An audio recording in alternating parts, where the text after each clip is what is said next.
குமார் நாவல் அத்தியாயம் 11 நிலவை தலவிசை தொடர்கிறது.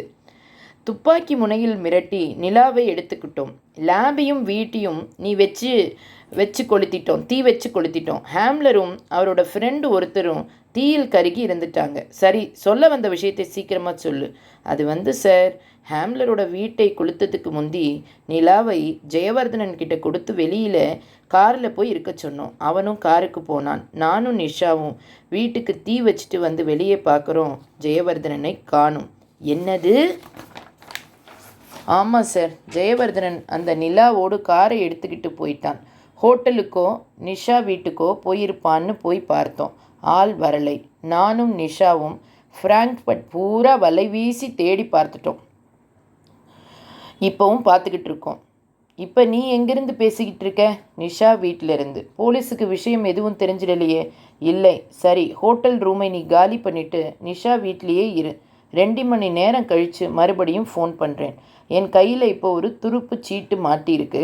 அதை விசாரித்தா உண்மை வெளியே வந்துடும்னு நினைக்கிறேன். துருப்பு சீட்டா? ஆமாம். இப்போ உங்ககிட்ட விளக்கமாக சொல்லிகிட்டு இருக்க நேரம் இல்லை. நான் வெளியே கிளம்பிக்கிட்டு இருக்கேன். வந்து ஃபோன் பண்ணுறேன். ரிசீவர் வைக்கப்பட்டுவிட மங்களேஷ் நிஷாவை குழப்பமாய் ஏறிட்டான். ஏதோ துருப்புச்சீட்டு அது இதுன்னு மனுஷன் சொல்கிறாரே, நம்மை ஸ்மெல் பண்ணியிருப்பாரோ?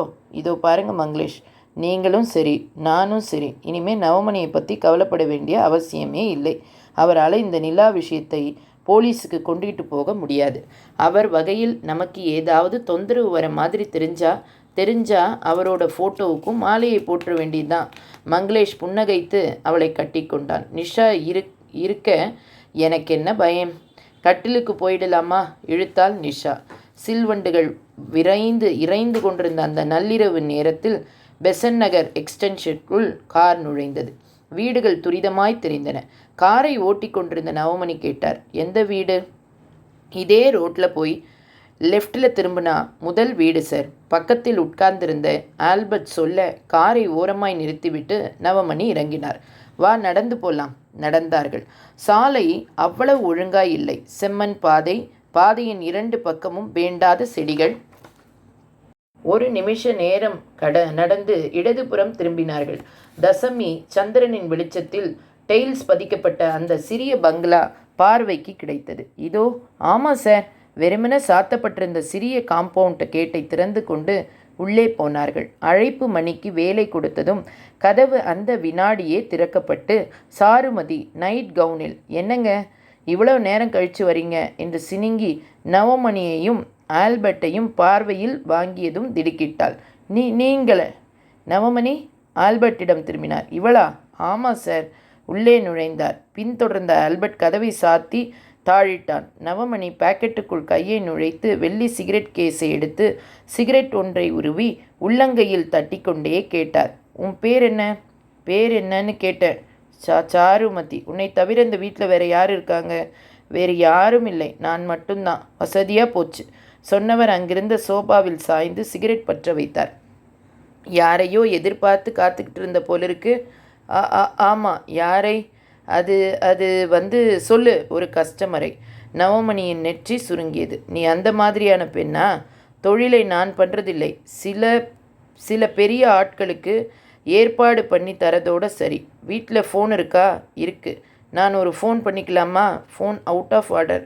எப்போ இருந்து? ராத்திரி 8 மணியிலிருந்து. அந்த டெலிகிராஃப் ஆஃபீஸ்க்கு போய் ஐஎஸ்டி கால் போட்டு பேசினியா? சாருமதிக்கு வாய் காய்ந்து விட்டது. ஆல்பர்ட் சார், அதை கொடு. அவன் தன் பாக்கெட்டுக்குள் கையை நுழைத்து ரிசீவரை எடுத்து நீட்ட நவமணி வாங்கி கொண்டார். உன்கிட்டே இருந்து உண்மை மட்டும் வெளியே வந்தா நீ உயிரோடு இருக்கலாம்.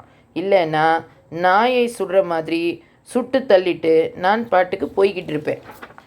சாருமதி கும்பிட்டு பதறினாள். உண்மையை சொல்லிடுறேங்க. சொல்லு. டெலிகிராஃப் ஆஃபீஸ்க்கு போய் ஐஎஸ்டி கால் போட்டு பேசினியா? ஆமாம். எந்த தேசத்துக்கு? ஃப்ராங்க்பர்ட்டுக்கு. எங்கே யார் இருக்காங்க? என்னோட அக்கா. அக்காவா? போய். ரிவால்வரை உயர்த்தினார் நவமணி. நிஜமா அக்கா தான். ஃபோனில் பேசும்போது அருள்னு சொல்லியிருக்க. யார் அந்த அருள்?